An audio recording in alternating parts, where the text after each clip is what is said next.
வணக்கம் ஃப்ரெண்ட்ஸ், இந்த வீடியோ பார்க்க நினச்சேன் உங்கள் எல்லாருக்கும் நன்றி. என்னென்னு பார்த்தீங்கன்னா, ரீசெண்டாக இந்த ப்ராப்ளம் ஆண்ட்ராய்டு மொபைலில் அதிகமாகவே வந்துட்டுருக்கு. நிறைய பேர் என்கிட்ட கம்ப்ளைண்ட் பண்ணியிருக்காங்க, இந்த மாதிரி வருது என்ன பண்ணலாம் அப்படின்னு சொல்லிட்டு. சிம்பிளான சொல்யூஷன் தான். எந்த ஆப் ஓப்பன் பண்ணாலுமே இந்த மாதிரி டேரெக்டாக க்ரோம் சைட் உள்ளே போயிடும். இது எப்படி சால்வ் பண்ணணுன்னு பார்த்தீங்கன்னா, நோட்டிஃபிகேஷன் பார் ஸ்வைப் பண்ணி செட்டிங்ஸ் ஓப்பன் பண்ணுங்கள். செட்டிங்ஸ் உள்ள டிஃபால்ட்டாக ஆப் இருக்கும். அந்த ஆப்பை வந்து பார்த்தீங்கன்னா உங்களோட மொபைல் லான்ச்சரில் செட் பண்ணணும். அது எப்படின்னு பாருங்கள். டிஃபால்ட் ஹோம் ஆப் அப்படின்னு டைப் பண்ணுங்கள்.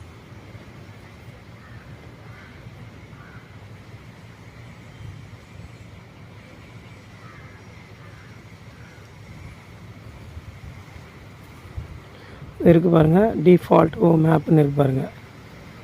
அதில் பார்த்தீங்கன்னா சிஸ்டம் லான்ச்சர் இருக்குது, அதை டச் பண்ணி ஓகே கொடுத்துருங்க. ஓகே கொடுத்துட்டா இந்த ப்ராப்ளம் சால்வ் ஆகிடும். இப்போது என்ன பண்ணணும் பார்த்தீங்கன்னா, இப்போ எல்லா ஆப்பும் ஓப்பன் ஆகும். அடுத்து அந்த அன்வான்ட் ஆப்பை நம்ம டெலீட் பண்ணணும். அது என்ன ஆப்புன்றதை இப்போ பார்க்கலாம். இப்போ பாருங்கள், தேவையில்லாத ஆப் ஒன்று எக்ஸ்ட்ரா டவுன்லோட் ஆகிருக்கும் உங்களோட ஆப்பில். அதை என்னன்னு பார்த்து அது கண்டுபிடிச்சிக்கணும். இப்போ எல்லா ஆப்பும் ஓப்பன் ஆகிடுச்சா? ஓகே, இப்போ ரெகுலராக ஒர்க் ஆகுது. அந்த ஆப்பை நம்ம இப்போ டெலீட் பண்ணலாம். ஓகேவா? இது பாருங்கள், கேமரா எல்லாமே ஒர்க் ஆகுது. அது ஓகே, ப்ராப்ளம் சால்வ் ஆகிடுச்சு. இப்போ ஆப்பை டெலீட் பண்ணிவிடுவோமா? ஓகே, சைடில் தள்ளுங்க.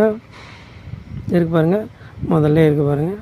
அதை லாங் ப்ரெஸ் பண்ணி அன்இன்ஸ்டால் பண்ணிவிடுங்க. அன்இன்ஸ்டால் பண்ணிங்கன்னா அந்த பிரச்சனை உங்களுக்கு சால்வ் ஆகிடும். இதுக்கப்புறம் வராது. உங்கள் குழந்தைங்கிட்டயோ இல்லை நீங்கள் தேவையில்லாத சைட்டு உள்ள ஏதாவது உள்ள போயிட்டு இருந்தாலோ ஆட்டோமேட்டிக்காக இந்த ஆப் டவுன்லோட் ஆகிடும்.